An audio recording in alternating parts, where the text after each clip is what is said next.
അങ്ങനെ power team task അവസാനിച്ചിരിക്കുകയാണ്. ഞാൻ പറഞ്ഞല്ലോ ലാസ്റ്റ് നമ്മുടെ ആ ഒരു സിബിൻ്റെ ടീമിൽ സിബിനായിരുന്നു ഫസ്റ്റ് വന്നിരിക്കുന്നത്. അപ്പം സിബിൻ സ്കോർ ചെയ്തു. അതുകൊണ്ട് തന്നെ ആ ടീമിൽ നിന്ന് സിബിനെയാണ് എടുത്തിരിക്കുന്നത്.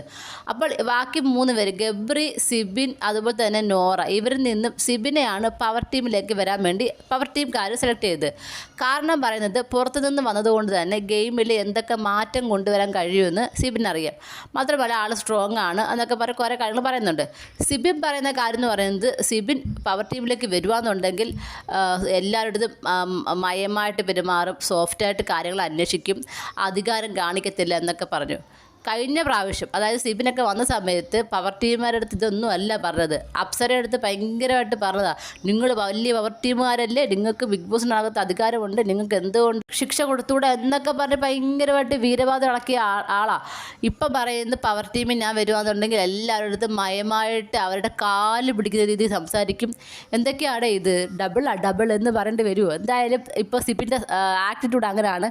പറയുന്ന ഒന്നും പ്രവർത്തിക്കുന്ന വേറൊന്നുമായിട്ട് മാറുകയാണ്. ഇപ്പോൾ എന്തായാലും പവർ ടീമിലായിട്ട് മാറിയിട്ടുണ്ട്. മാത്രമല്ല പവർ ടീമിൽ നമ്മുടെ ജാൻമണി ഇപ്പോൾ ഞാനാണ് ഇവിടുത്തെ ജാൻസി റാണി എന്ന് പറഞ്ഞ് നിൽപ്പുണ്ട്. ഇപ്പോൾ ജാൻസി റാണി സിബിനും കൂടെ ഒരു ഫൈറ്റ് ഉണ്ടാകാൻ ചാൻസ് ഉണ്ട്. മാത്രമല്ല കയറിയപ്പോൾ തന്നെ നമ്മുടെ ജിൻഡോയായിട്ടും രാവിലെ ഒരു ഫൈറ്റ് ഉണ്ടായിരുന്നു.